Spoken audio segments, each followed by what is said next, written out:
Hello, I am Mamadou Mbodj and welcome to this live broadcast. This program is a joint enterprise.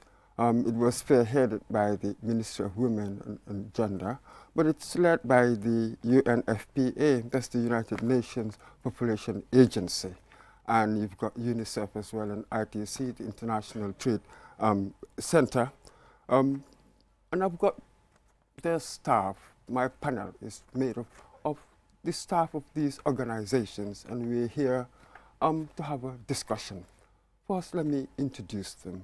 On my immediate right is Yasin Gai, who is the program manager of the International Trade Center.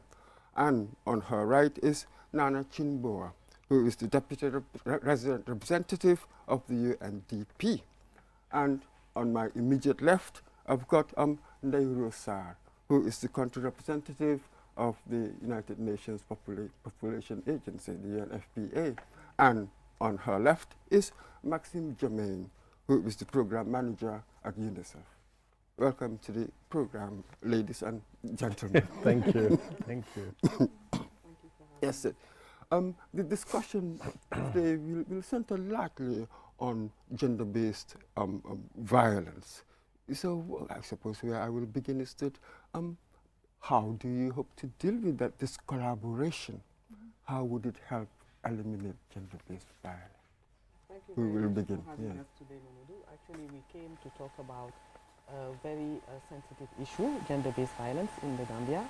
And tomorrow, with the Ministry of Gender, Women and Social Welfare, we will be launching what we call a Gender Information Management System, which is linked as well to a call center with a number is 199, that any victim of violence, whether it's domestic or on the street, will be able to use to put the case in.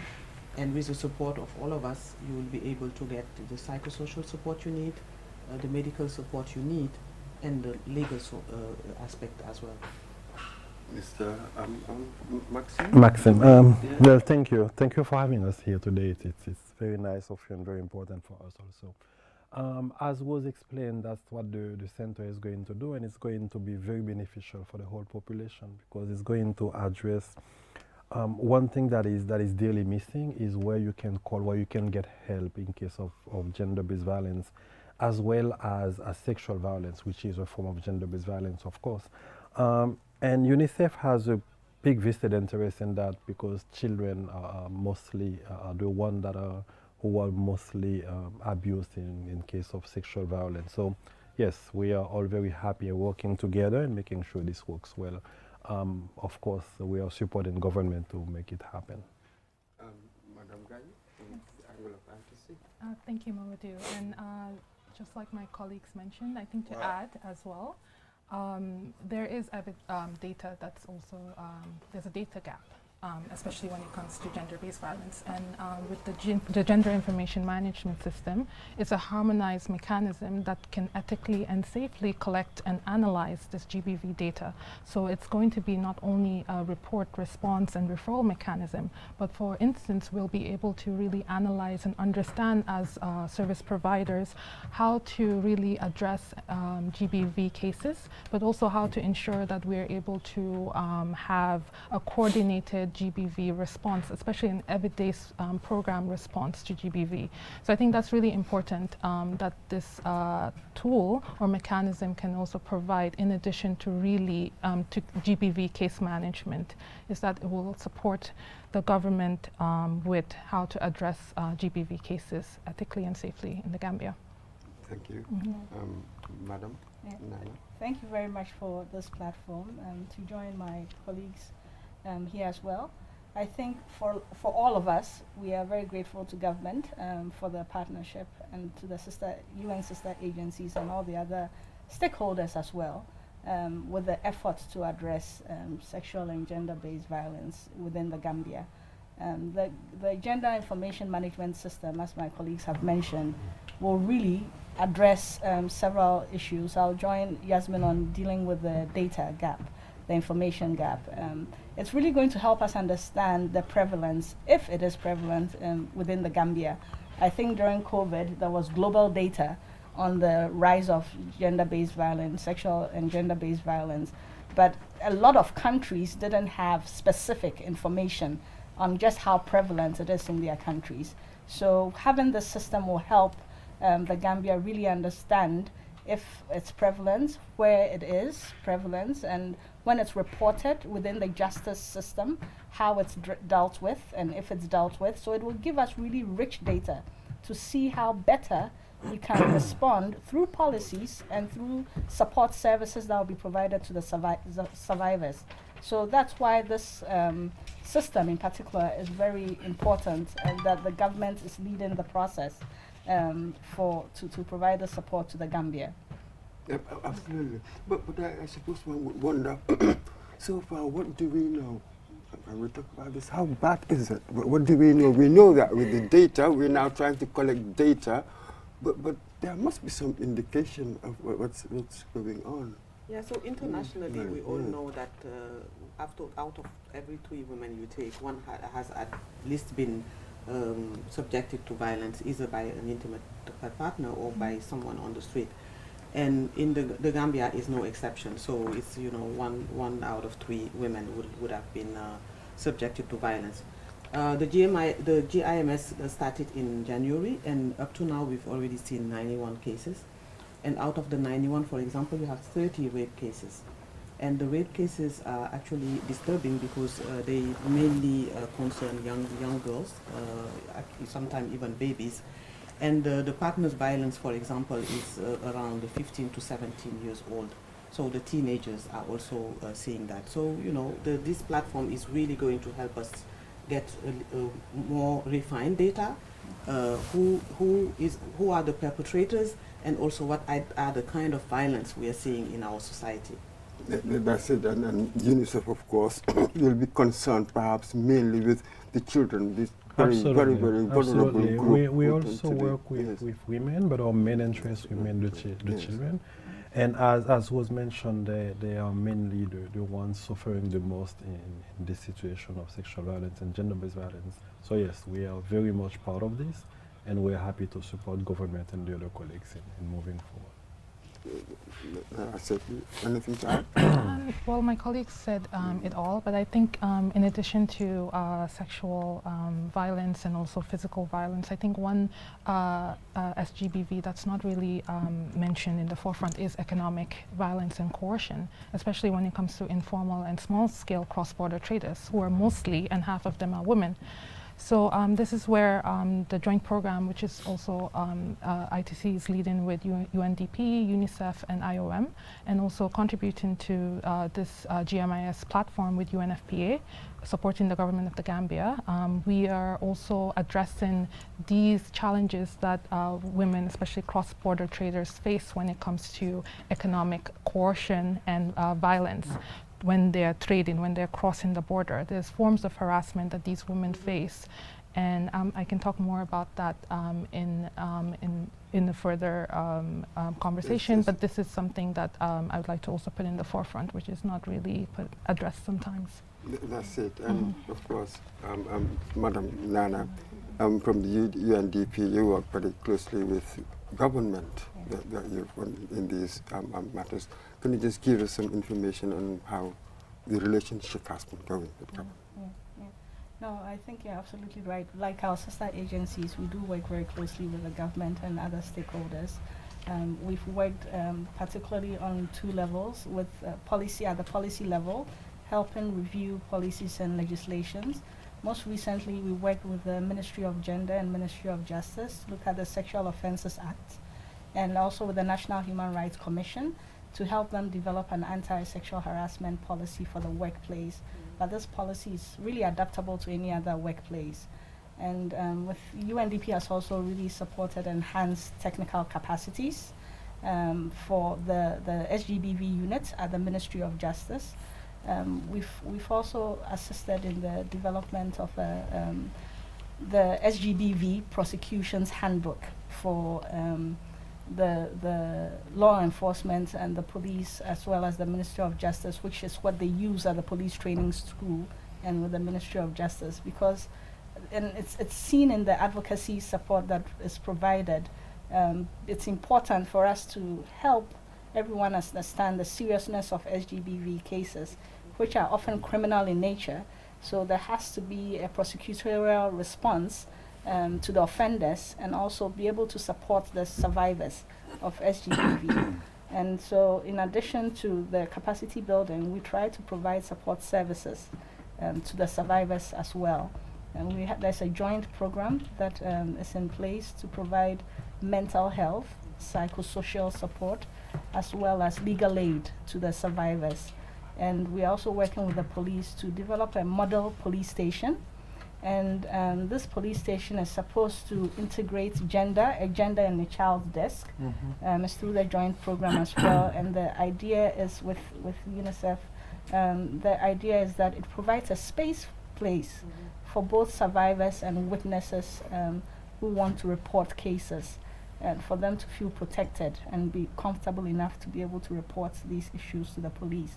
So there's a lot of ongoing efforts that is collaboratively done among the UN sister agencies and with government, because to ensure the sustainability, we have to work through the government structures, Department of Social Welfare, Ministry of Gender, the Human Rights Commission, Ministry of Justice, and the police. We all work with them very closely to ensure that this support is provided. Yeah, absolutely. If I Yes, can you quickly can. add Yes. something on this. I hope we are getting the picture as well as the people watching us today. What we are saying here is to address this issue and many other issues, it needs a concerted effort. It cannot be one pinpoint action to address this issue. So that's why you have different UN agencies putting themselves together and trying to address this issue from different perspectives, so that we can offer a comprehensive service to the people. And of course, we need the coordination that government can assure for this to work. That's it. That's why you've got this gender information management system, isn't it? Bringing everything Correct. together and then be well coordinated. But some might say, people like us might say, yes, I mean, the system is all well and good, but the problems you have where the people will want to report it because of the family, the stigma. So it's See, all that's the anonymous. bigger, that's the bigger so problem. we So have how to does say it it loud explain and that? clear. Yes. It's all anonymous. No one will ask you for your name. You can actually go online, report the case, and stay anonymous. So you don't have to tell anyone who you are at any given time in the process until you really want to come forward for support. So when you come forward for support, we also guarantee confidentiality. As Nana was saying, you will get legal support, you will get the medical support, everything to put the case in court. And actually, I just wanted to also add that this GIMS platform is also available for all female genital mutilation cases. As you know, the country has a law that has been passed since 2015, and up to today, I don't know of any case who had gone all the way to the justice system and prosecuted properly. So we are really hoping that this new system will allow the anonymity, so people will feel comfortable talking about it and also reporting the cases. Yes, but I think here let's get into the details. So how does it work? Imagine I'm at home, I'm feeling whatever, some people are doing things to me, a young girl. Do I go to the police? And then how does the system work? At what point do we input the information? I wonder where, which agencies? So tomorrow we'll go to Bakote, so if you are more than welcome to join us. So the center has different computers, so the information is stored in a confidential manner on a system that is monitored independently. So you cannot go inside and try to find out who's who. It doesn't work like that. So the confidentiality will be there. But then, as I mentioned before, as a victim of violence, once you feel comfortable coming out and seeking support, we will be there to help you with the Ministry of Gender, Justice, the police, because in some cases you may want to, after having, for example, called the 199, we will give you all the information, and if you feel comfortable going to the police station to put a report in, you are more than welcome, but we'll give you the support you need. During the whole process, we'll not let you down. basically. Absolutely. I'm just on the arrow here a bit. Madam Guy, Yes. you of course with ITC, you involved in trying to make sure that our young people are employed in employability of youth and perhaps self-employment opportunities as well. So you're very much interested in this, what happens to these young women or even boys who are abused, how it will affect their employability, their chances of, going to learn skills. Yeah, thank you so much for that question, Mamadou. And I think, like I mentioned before, a lot of these, young people who are trying to be employed or who are involved in different MSMEs or enterprises, they face certain coercions, which are economic violence, which actually hinders their livelihoods. For example, they face unwarranted delays or specific challenges that really impacts their businesses. So as a result, this is another platform for them to be able to report these specific cases and also get the response necessary, especially when it's targeted towards, or there's a gender lens towards it.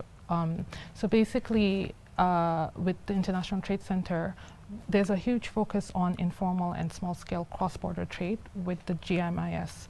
So I think most people in the Gambia are not aware that informal and small-scale cross-border trade as a livelihood is actually a significant contribution to the Gambian economy. And as I mentioned before, women are involved in that, but they do also face delays and unwarranted impoundments of their goods. And not only that, but they also face forms of sexual harassment and violence when they're crossing the borders or during the process of trading. And in addition to that, they face certain physical violence as well as verbal harassment when they're undergoing these specific trade processes.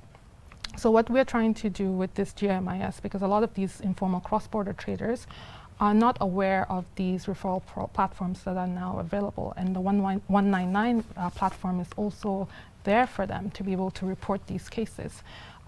Recently, last year, we did a rapid assessment to be able to gather data on harassment that these small-scale cross-border traders face.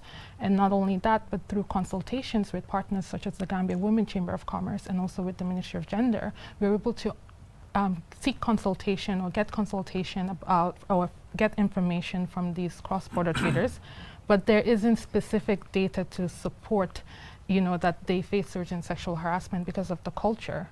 It sometimes is hidden. You do not want to talk about it.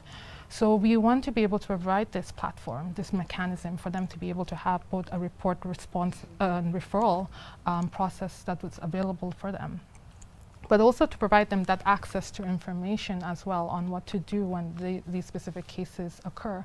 And I'm hoping that the young people who are also watching this, who are maybe not involved in informal cross-border trade, can also know that this is also a platform that's available for them, especially if they're employed in different businesses and they're facing such economic violence or harassment, that they can also use this platform to actually call and report cases and get a coordinated response to it. That's it, and also child marriage. People who suffer that in FGM. This is the sort of platform for them. So would you like to speak on that? You want me to? Oh, you can, yes. Child marriage falls mainly on the UNICEF purview. And you're right, this platform is open and can receive all cases of child marriage, but also, let's say, from a global perspective, all cases of violence against children. So if you know somebody who is abusing a child, this is a line you can call. As was explained, it's going to be totally anonymous, so nobody will know that you called. But then we will alert the social workers who will then go to that place and visit and make an assessment and take care of the situation. There is a lot of violence happening on children in the country, unfortunately, as revealed by the last mix that we did. And it was high time that we start doing something concrete about it. Give the community a chance to report and to participate in preventing and stopping the violence against children. So it's addressing child marriage. We have a lot of cases of child marriage. We have I think 32.4% of children getting married in this country, and even more, almost 50% in the most in the poorest areas. So we have a serious problem of child marriage. And this is something we can stop. If you know a child marriage that is going to happen, you can call the line. And even if you're calling from Basse, we will contact the social workers in Basse to contact you and to stop the process. Yeah. That's It's a it. nationwide number. The 1199 can be reached anytime, everywhere. It's 24 hours too. Exactly. But surely for the numbers to be this bad, then perhaps the protection mechanisms we have in place are not quite working. That's a good question. Let's see. Debate on social norms and Yes, that's exactly what she's saying. We have social norms that I will not say encourage, but that allow such abuse on children, particularly in cases of FGM and child marriage. FGM is basically based on social norm. It's not even about what people believe is good. It's about what they think other people are expecting from them. And because of that, even if I believe FGM is bad for my daughter, the social pressure around me will push me to do FGM. So there is, it's not just about the protection system that is weak, but it is weak. We are working on it with government, but it is also about the social norms in the community preventing people to stop this thing. We are also working on the social norm. I don't think this is the platform to give you all the information on social norm, but if you invite me some other day, I'll be happy to come and sit and talk to you about that. Absolutely. And they're just whispering in my ear that it was time. Already? Absolutely. Doesn't time fly when you're having fun?